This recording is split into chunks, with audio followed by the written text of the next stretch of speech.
Good afternoon, everyone. Happy Thursday. We are really excited to be here with you for this month's Ask the Experts. We are diving into ovarian cancer awareness. So hopefully you joined us last week for our panel discussion. We've got a great Q&A session planned for today with one of our close advisors and a close friend of Unite for Her. So we're excited to be chatting with him today. We have a panel of experts and resources coming to you next week. So hopefully you'll be able to hop on. But as always, we're recording all of this. So if you're not able to join us, you can always come back to our Her library. So today, for this Ask the Experts, we are talking about, of course, ovarian cancer, and Dr. Shahin and I will be addressing lifestyle and nutrition and answering some of your common questions and diving a little bit into what we know, what the science tells us most recently, and perhaps dispelling some myths that you may have about lifestyle, nutrition, and ovarian cancer. So we're really glad that you're here, streaming live on Facebook.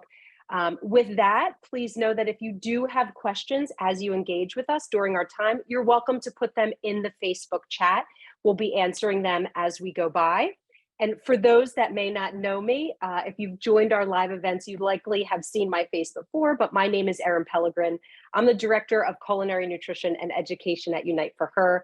And usually Sue and I are leading our different digital events, but I am here to be engaging with Dr. Shahin, and I could not be more excited about it. So as always, we're streaming live on Facebook. We are also recording, and this event will be up on our Her library as soon as later today. So if you have to hop off, we know midday can be busy. Please come back and join us. We'll share that link for how you can watch in the chat.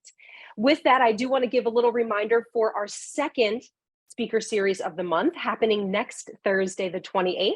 That will be at 6 p.m. Eastern time on Zoom. We'll share that link to our speaker series event page so that you can register with us. And we're really excited for this panel. So we will have a panel of 8 professionals in the ovarian space representing some of the most influential and impactful ovarian cancer organizations in the country and in the world. This includes representatives from Sandy Rollman, Clarity, Share, the Women's Foundation of SGO, the National Ovarian Cancer Coalition, and the World Ovarian Cancer Coalition, among others. So this is a time when we can gather and learn a little bit more about the resources that are available to not only patients, but their caregivers as well. So again, that will be next Thursday, the 28th, 6 p.m. on Zoom. So hopefully you will join that as well. But again, if you can't, don't worry, it will be in our Her library the next day.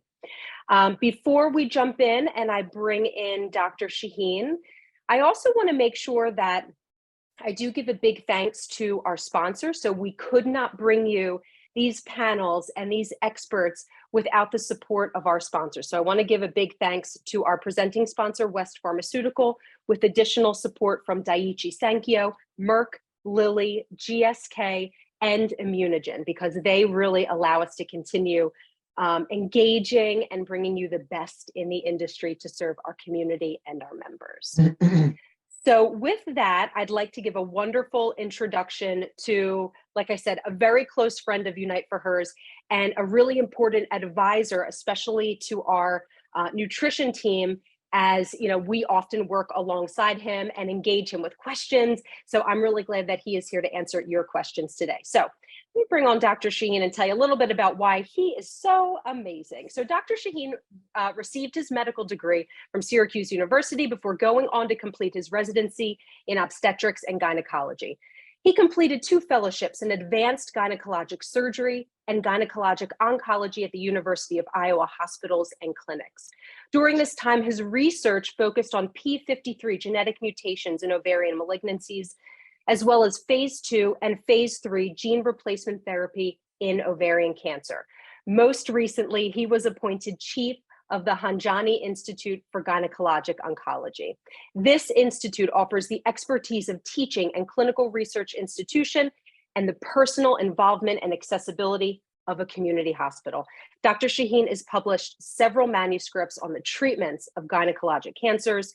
He's made several appearances and presentations on local, national, and I think international level. He also serves as the co-principal investigator for gynecologic oncology group clinical trials. The man literally does everything. And I am so glad that you are with us today. Thank you, Dr. Shahin.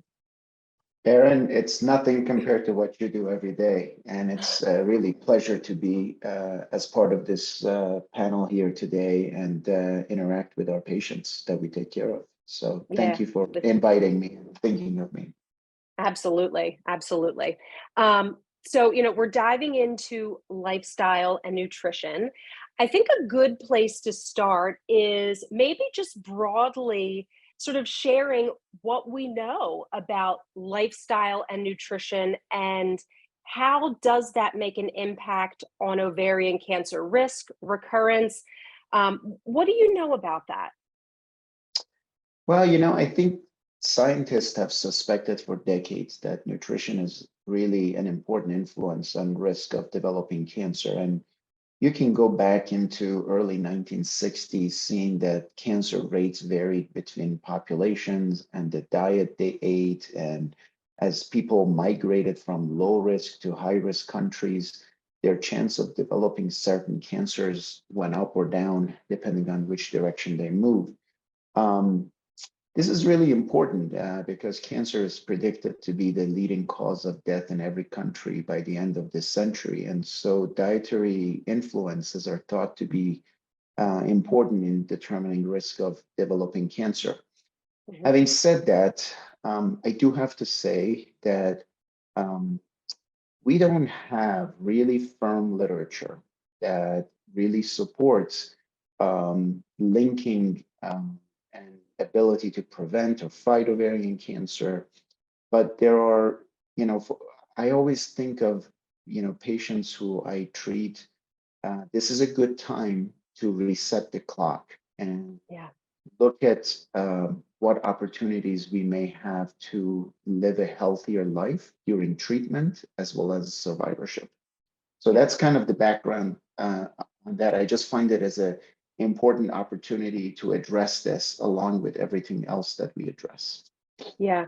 And I'm glad you mentioned that because I know, when we chat about our nutrition team, ovarian cancer, gynecologic cancers, we share that same sentiment in that, we wish there was more definitive science. With our breast space, there's a little bit more clear guidelines in terms of what we know may help with um, re- reduction in risk, re-recurrence, that sort of thing. But with ovarian, it's a little more elusive. It's a little less concrete. And yeah, so we try to put the links together where we can. And like you said, this is a good time to reset the clock a little bit.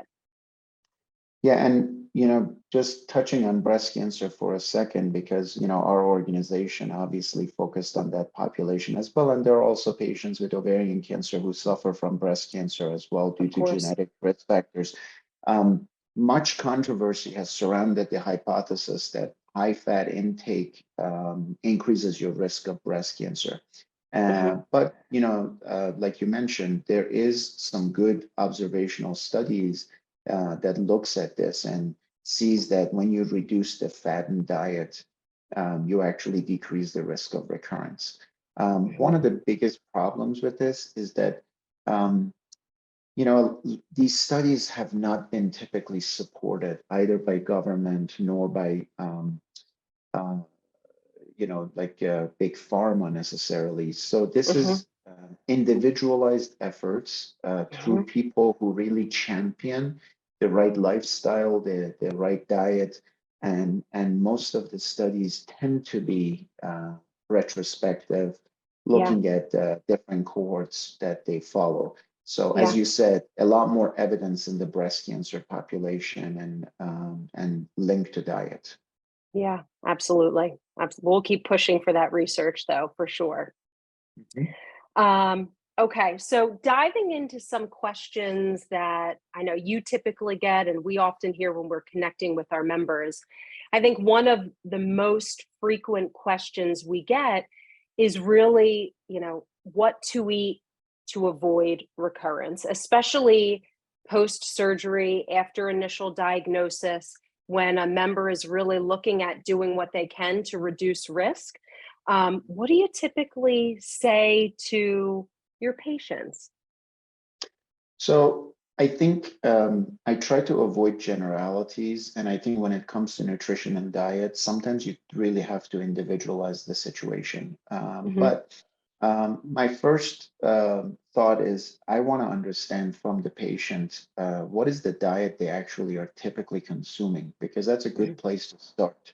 Hmm. Sometimes you can quickly point out little things that can be tweaked and fixed. But research has linked diets in fiber-rich plant foods and Yeah, low in ultra-processed foods yeah. and saturated fats with decreased risk of overall cancer. So that's a good Hmm. place to start. Absolutely. Certain dietary patterns, are alarming during chemotherapy and then okay after. The relationship, we have to recognize that the relationship between diet and cancer risk is complex, but we can start by advocating a diet that's high in green leafy vegetables, cruciferous vegetables.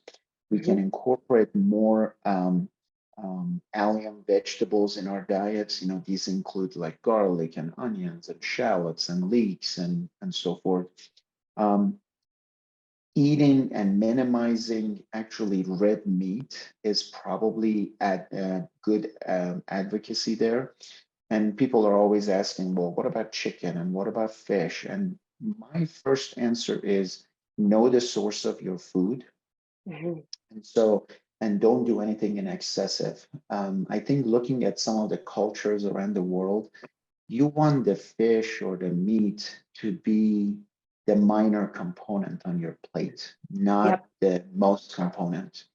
I yep. try to encourage patients to think about drinking green tea. There is ample literature There that is.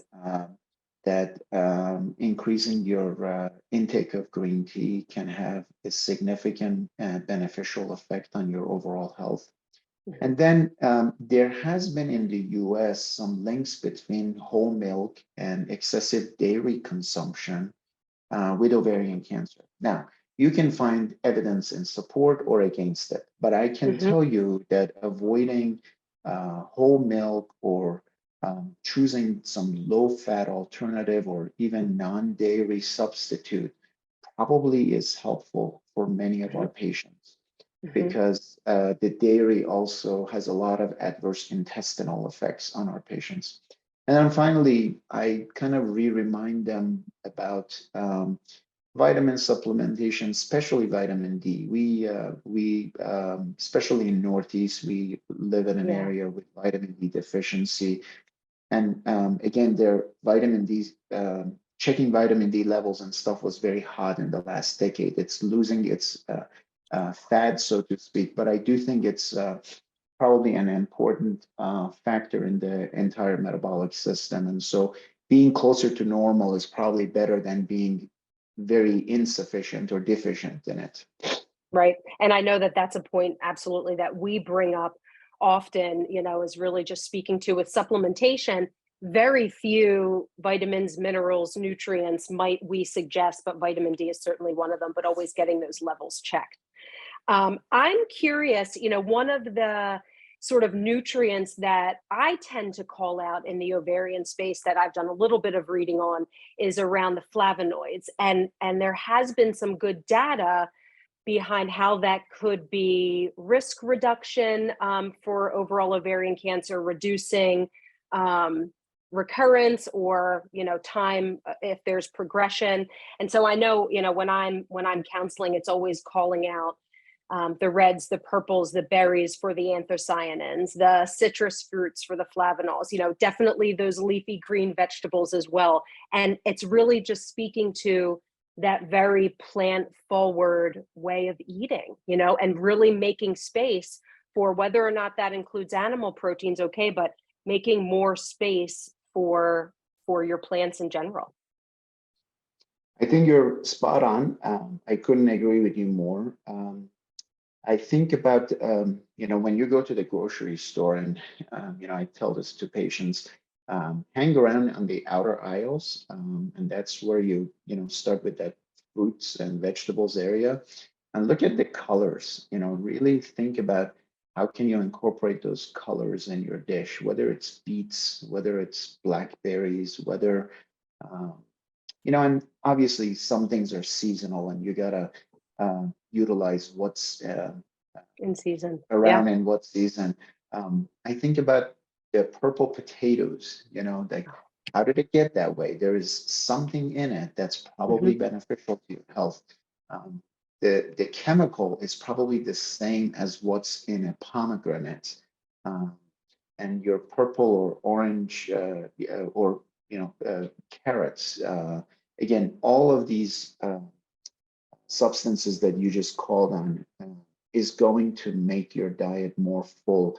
I think about the variety of colors and beets or the daikon radishes and Radish. the various uh, circles of colors that you see in them. I don't know, it gets me really excited because It I does. think Yeah.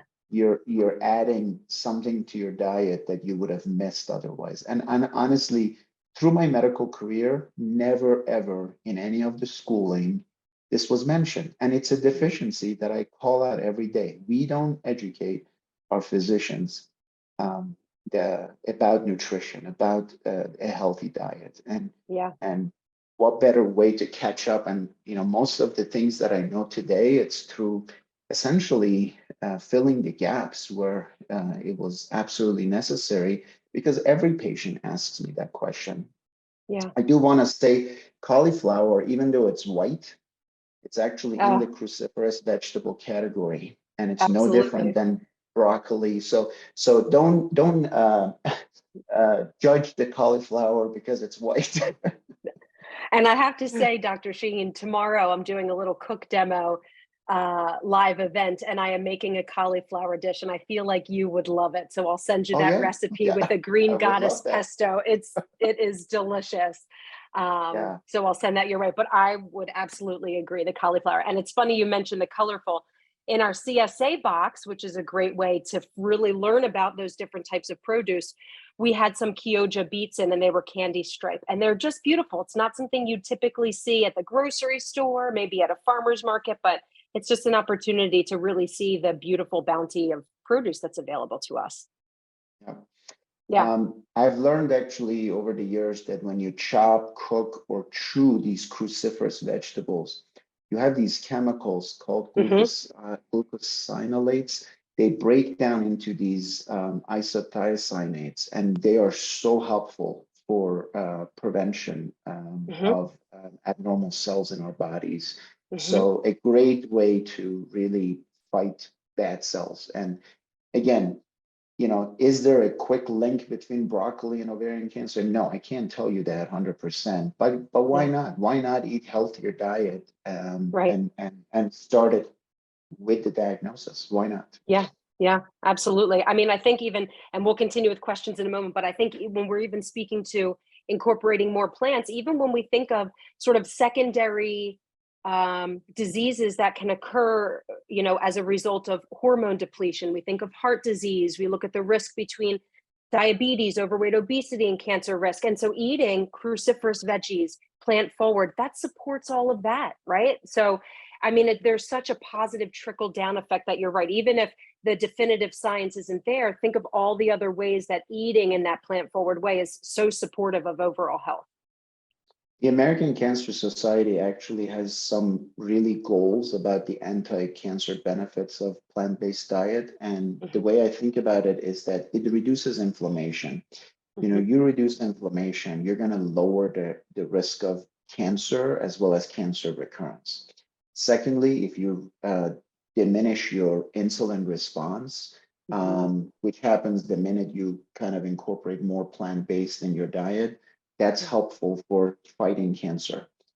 Thirdly, oxidative damage to DNA happens a lot when we consume meat products or processed food. And so by kind of avoiding processed food, canned foods, things like that, you lessen that oxidative damage. And then fourthly, we are learning today more about the microbiome and what's in the Amazing. bacteria in our gut. And Hmm. so you want to change that microbiome such that, even actually, by the way, if you're taking antibiotics for a week for a urinary tract infection, it's going to affect your microbiome. So you want to replenish that good bacteria uh, because there's actually research within the last 2 years. Immune therapy that we use a lot in cervical, endometrial, melanoma works differently depending on how rich your microbiome and the gut bacteria Wow. is. So there Wow. is truly a link here. So Yeah. there is actually now scientific data from this. And so why not improve the bacterial load in the gut? That's going to Absolutely. affect how you respond to treatments and so forth. So when I think about those four aspects as benefits of a plant-based or mostly plant-based diet. Yeah, absolutely. I love that. And so speaking of sort of bowel health, right? We know in the ovarian space, and you alluded to this earlier, just in mentioning how dairy may be inflammatory or unsettling for some individuals, but we know sort of the gut, the bowel is often affected with ovarian cancer, specifically with bowel resections, right? It can just come as par for the course. So in terms of diet, if a person has had a bowel resection, a colon resection, some sort of bowel surgery, how do you typically guide your patients? Because I know this is something that we talk a lot about when it comes up with our members, but how do you typically counsel your patients through that? So I think there is the short-term issues that exist with bowel resection, and then there is the long-term issues. In Yeah. the short term, in the immediate aftermath of a colon resection, you're going to be faced with a situation where you have to have frequent bowel movements. What happens is that we bring two pieces of bowel together and we have a staple line that's very fixed in Yeah. size. So whether it's 25 millimeters or 29 millimeters, these are the devices that we use to put the bowel back together. So you can generate actually stool, but only a small amount comes through that small aperture. And then many of the patients will comment about the fact that they had a bowel movement, but then like within 5 minutes, they feel the need to go back and have another one. Is this abnormal? And I say, no, it's a little bit of a bottleneck effect and it's going to resolve. Now, if they have really bad loose stools because they've lost a significant portion of the bowel, we sometimes have to supplement with metamucil or something to bulk Hmm. that stool. But typically, these symptoms tend to go away after 6 months or so. And some people then say, well, you just told me don't eat a lot of fiber because I was dealing with that. Well, now you can reintroduce that fiber. And within about 2 to 3 months, the body is going to adjust. It's Yeah. amazing what our body, how smart the body is. It will Yeah. adjust. And so if somebody has 2 or 3 bowel movements per day and they are not having diarrhea, it's okay. It's actually, that may be the beginning of the transition to the plant-based diet, but over time you'll see that it's actually a little bit less, and it probably down to maybe 2. But the problem is constipation is actually very common in our patients as well because we give them all these antiemetics or anti-nausea medications which can constipate you. So that's the time to then increase the water intake and then increase Hmm. the fiber. So those are the two things that go with colon resection. While we're on the subject of the bowel resection, I do want to say that if you're missing a portion of your small intestine, you may not be absorbing certain vitamins. And so you need to Correct. work with your doctor to see maybe your anemia is not because of chemotherapy. Maybe it's actually because you're not absorbing vitamin B12 or folic Right. acid properly in Right. that space. The Right. issue becomes really complex when patients have had weight loss surgery. And there is no single management for it. I'm really actually against weight loss surgery. I rather really exhaust, all the things that we can do. But Yeah. unfortunately, there are some patients who have had weight loss surgery, now they're diagnosed with cancer. And I think those really need individualized nutritionists, dietitians to work with them to see what they can do to meet their goals. Nutrient I needs. think Yeah. it's beyond the subject of or the time frame of this meeting to talk about that. Yeah, no, but I'm actually glad that you brought that up because, right, the nutrient needs in those individuals specifically are so specific, and there is such a high risk of developing those deficiencies that I think you're right, working with a dietitian in particular to really individualize the guidance around that, given the risk for sure. Mm-hmm. And I'm also glad, Dr. Sheen, that you put a little bit of a time frame surrounding a bowel resection and sort of how long it may take for someone to really sort of recover, with eating and incorporating fiber and their bowel movements and all. I was just speaking with a member this morning that had a recent bowel resection, very beginning of September, and she was like, I'm still really struggling with fiber. And I had to really say, like, you're still in the beginning stages of healing. It's, it is going to take a while, and that is normal. It doesn't mean you're doing anything wrong. It's part of the normal healing. And so we just sort of talked through how to work through that, how to slowly introduce fiber when you get there. But I think putting that time frame on it is a good realization for someone that it likely will take longer than they may anticipate. Yeah, and some of our newer treatments outside of chemotherapy that we're using, unfortunately, does cause diarrhea. There's no question about it, especially I'm thinking about like tyrosine kinase inhibitors. And number one advice is that they need to be in touch with their clinician because if you're having more than 3 or 4 episodes of diarrhea, you're at risk now for dehydration. And so Absolutely. on an individual level, you may have to introduce some rice or mashed bananas or applesauce or cooked eggs just to temporarily mitigate those symptoms. And then, obviously taking antidiarrheal agents. But I find constipation actually to be one of the biggest issues during chemotherapy. Taxol, which is used commonly for ovarian cancer, does cause some constipation itself. And so fiber-rich foods like bran or quinoa or vegetables like we talked about, the cruciferous vegetables, Absolutely. fruits, beans, lentils, chickpeas. I think you need to boost the intake of these foods in order to mitigate that and help with that. Right. Patients do run into, nausea, obviously, but I think our nausea is pretty well controlled with our medications. And then the side effects of most of these nausea medications is constipation. Right, right. And I typically know, if someone tells me that they're dealing with nausea, my first question is, are you constipated? Because that will instigate it as well. So it's such a chicken and egg sort of situation. But, like you said, the best thing is speaking with your clinician, trying the different avenues to sort of manage those side effects. I love what you mentioned about the different forms of fiber and just making sure that we also emphasize consistency, right? Having one day of bran or one day of lentils or beans, it really has to become a staple and a consistent part to really help keep things moving regularly, for sure. Yeah, I'm surprised often as how many people skip their breakfast. And not that, I'm not being a mother or father to any of my patients, but I do feel that that morning meal is a great opportunity to introduce many of these things that we just talked about, whether you have oats or bran, your fruits, all of those things can be incorporated. And I think about it's a start of a healthy day. Yeah. That's your opportunity to kind of start Kick that things way. off. Yeah. Exactly. Yeah. The other thing that I hear from my patients is I've lost my taste. I can't taste things don't taste the same.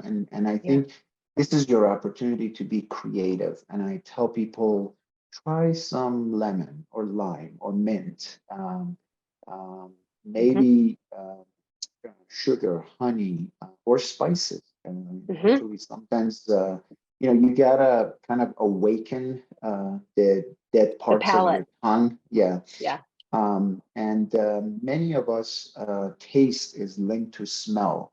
So think about ways to make the food aromatic. Maybe it's saffron, or maybe it's Oh, turmeric I or love that. cinnamon, so that's how you awaken, I think, your taste buds. But I think we have to acknowledge that our treatments does change taste, no question about it. Mhm. But here's an opportunity to add something to the aroma of the food in order to then hopefully get the taste back.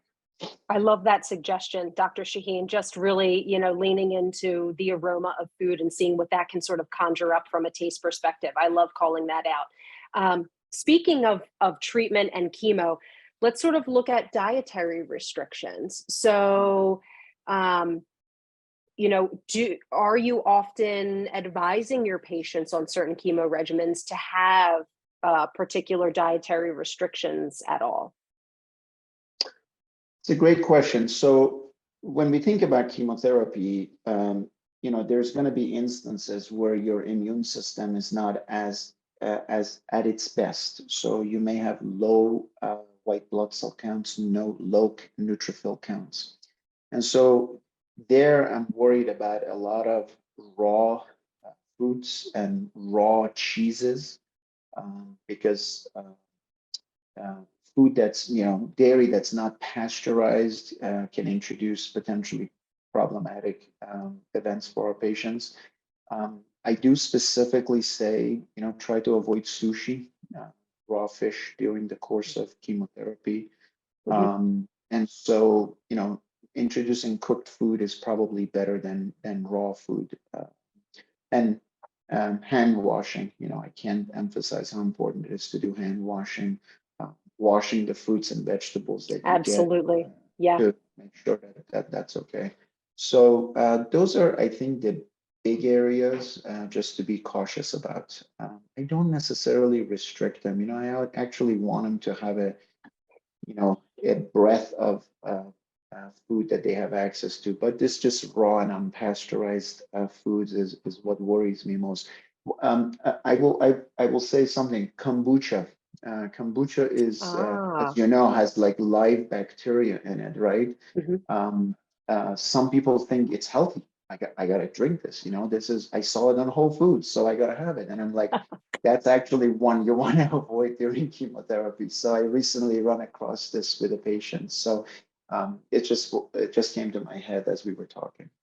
Yeah. Okay. I think that's good. And also, like you said, a good reminder, not only with hand washing, but food safety and washing everything and cooking to temperature and being mindful of even leftovers and, using our senses to really reduce risk of foodborne illness in general. So, yeah.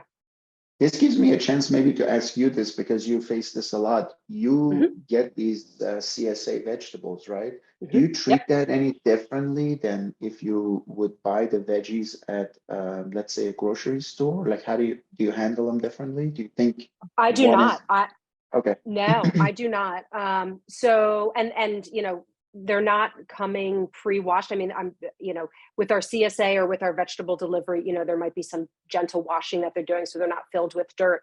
But I do treat them the same as if I'm buying something from the grocery store. I like making my own washes with a little bit of vinegar and a water ratio.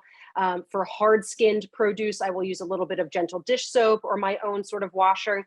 I invest in a salad spinner or an herb spinner as a great way to rinse your vegetables. But I really do approach everything the same way and making sure that you're cleaning everything before you really start to use it. So I think across the board, implementing those behaviors, no matter where you're getting your produce from, is a good habit to fall into.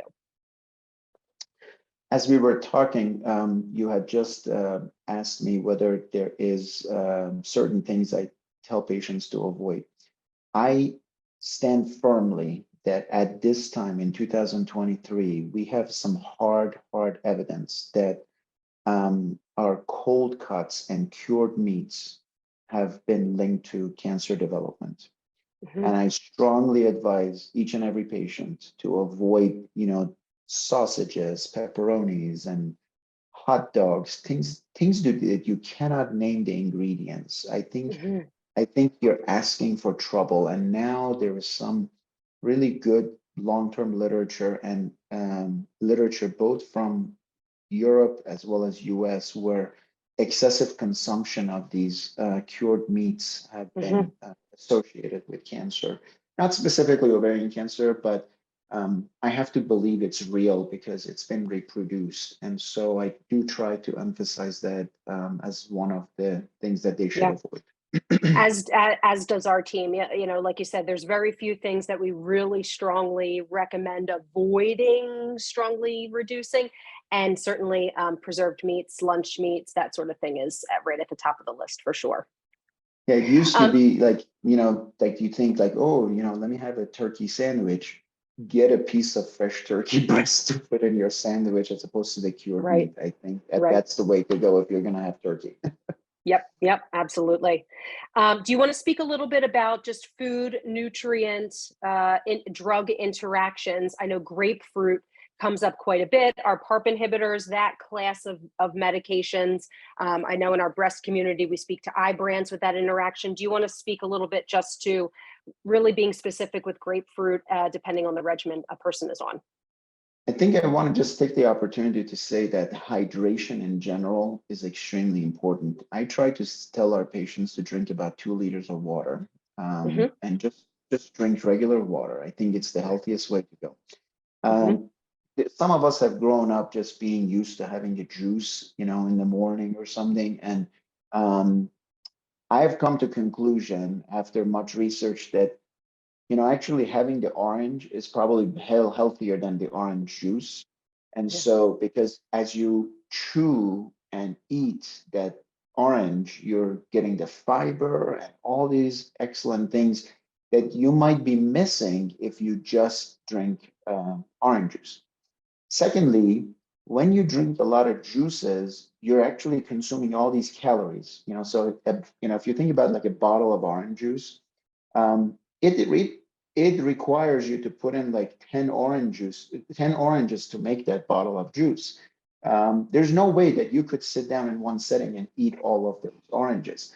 And so one way toward actually a healthier weight is actually to chew and consume the fruit as opposed to going to juicing.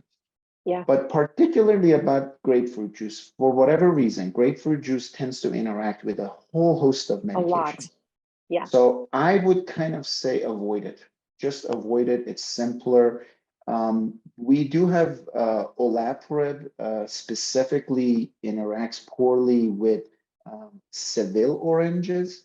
And Hmm. Seville oranges are not common in the United States. They're actually produced in Spain and they're sent to England most of the time, and they make jams out of it, and then they sell it back to Spaniards. It's a funny link there. So people always say, "Well, what are Seville oranges?" So a lot of times, if you have like an orange marmalade, there's actually Seville oranges in there. They Okay. have a little bit of a sour taste to them. Yeah. But I think grapefruit in general is not well uh, coupled with a whole host of blood pressure medicines and cancer medications and so forth. So I Yeah. think avoiding it is just easier. Better safe than sorry. So just in summary, hydration, use water, uh, eat the fruit if you can, and instead of the juice.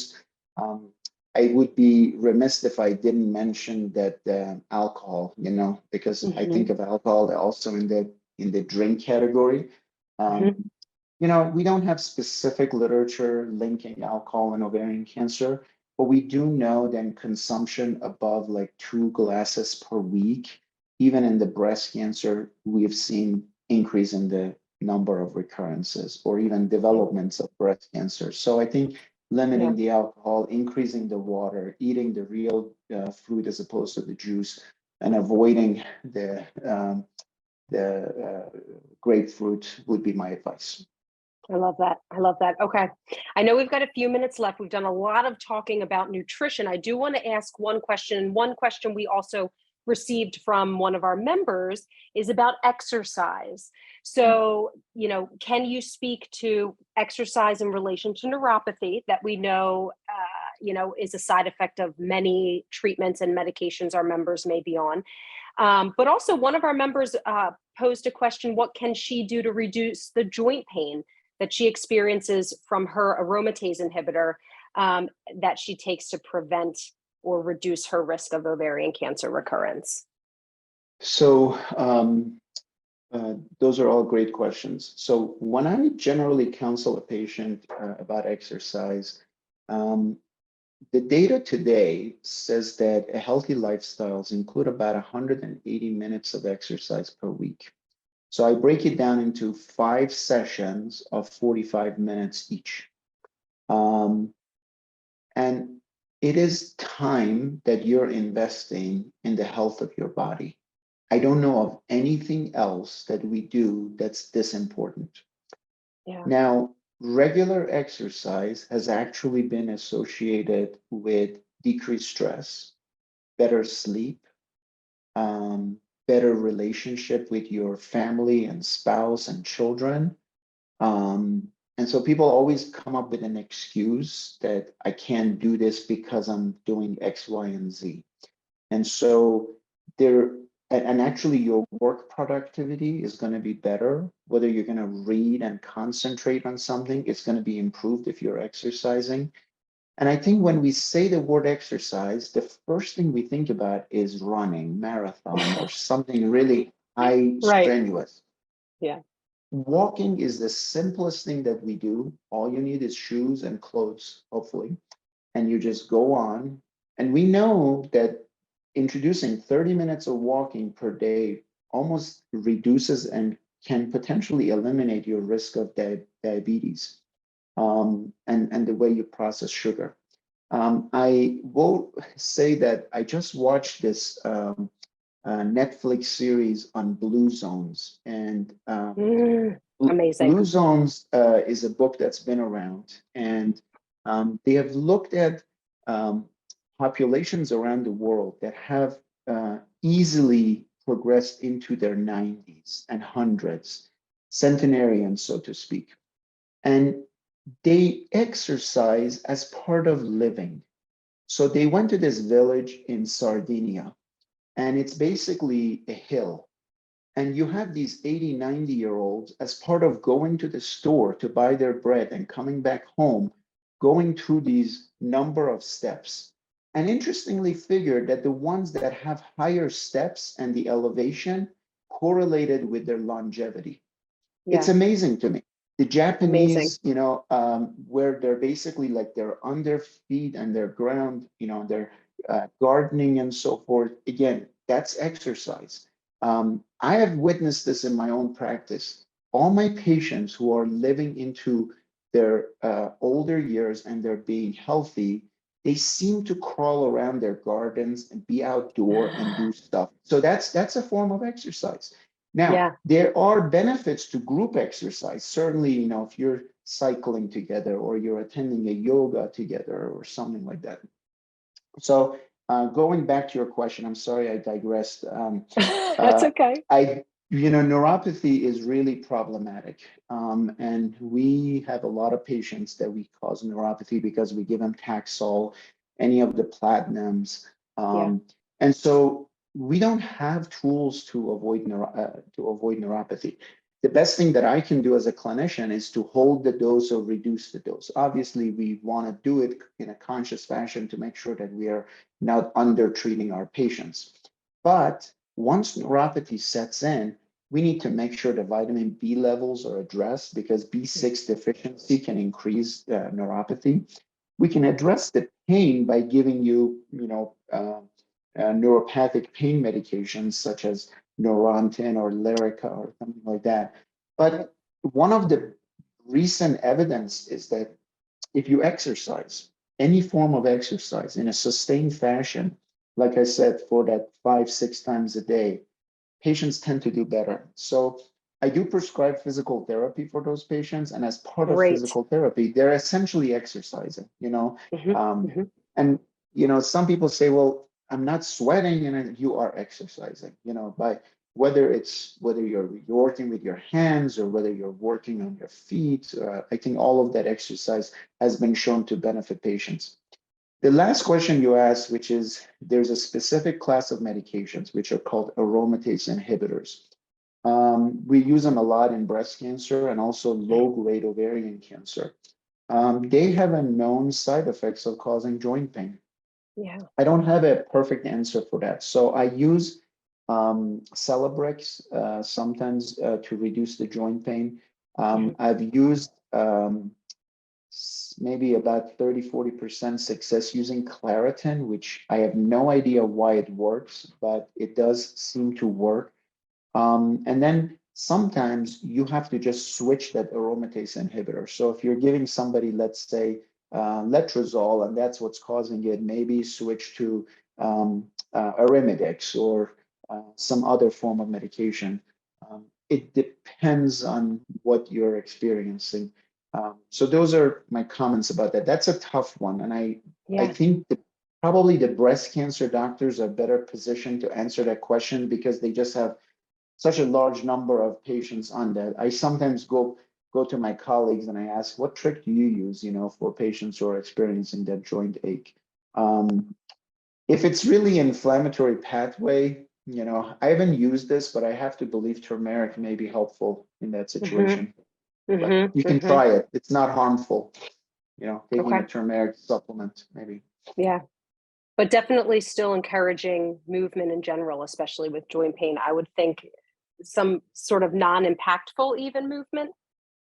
Well, yoga actually is an incredible tool that is so underutilized in cancer patients. So there's plenty of literature saying that if you do regular yoga during the course of your treatments, generally speaking, all side effects included, you're going to experience less of it. Mhm. It's so hard to get my patients to do that, though. I think the best thing about the pandemic for some of the reasons was that yoga became available online and virtual. Yeah. And if there is one exercise that I would push more for is walking and yoga. I Yeah. think that yoga may help with the neuropathy issues that you just mentioned as well. Yeah, and definitely, and for those that may be interested in starting that are watching, we do have really great yoga videos from one of our providers in our library. So if you're just looking to get started and some low impact videos that are short, you want to sort of dip your toe a little bit, we'll post that also to our chat so you can give that a try. Yeah, the biggest Wonderful. hesitancy for most patients is that they're like, I can't do these poses. And I tell them, I just know. start. And do it halfway or a quarter way, and then eventually you'll begin to stretch these Absolutely. joints Yeah. to the Even way the chair instructor yoga. is demonstrating. Exactly. Oh, yeah. Yeah. So good. So good. Well, Dr. Shahin, I could talk to you for another hour at least. I'm sure all of us could continue to listen to you. But I know we have to wrap, but we appreciate you so much and just sharing your knowledge and expertise and providing guidance to our ovarian community. We are so thankful that you are part of the Unite for Her family and we have you available. So thank you for your time today. Thank you for inviting me, and thank you for what you do for the patients. I know how readily available you are to them, and I've learned so much from you and from the organization. And it's the organization that has actually driven me further to learn some of the issues we talked about today. So thank you. Thank you for the opportunity. Absolutely. Absolutely. We're always learning for sure. Well, I want to thank everyone for tuning in for our Ask the Experts. Again, we have recorded this episode, so it will be available on our Her Library. So if you weren't able to watch the entire series, or if you'd like to share this with someone, we'll be putting that link again to our Her Library in the chat. And you're welcome to watch that as soon as later this afternoon. One final quick reminder. We have our speaker series wrapping up ovarian cancer awareness next Thursday, September 28th, 6 p.m. Eastern time on Zoom. You can register and join us. We will have representatives from some of the most amazing and impactful ovarian cancer awareness organizations sharing their resources for patients and for members. So definitely hop on with us. So hopefully we'll see you next week. And then finally, as always, I want to give one final thanks to our sponsors today. So West Pharmaceutical as our presenting sponsor, and then additional support. We are so grateful. Daiichi Sankyo, Lilly, Merck, GSK, and Immunogen for encouraging us to continue to bring incredible experts like Dr. Shahin with us today. So thank you so much for joining us for this episode of Ask the Experts, and hopefully we will see you next week. Everyone, take care.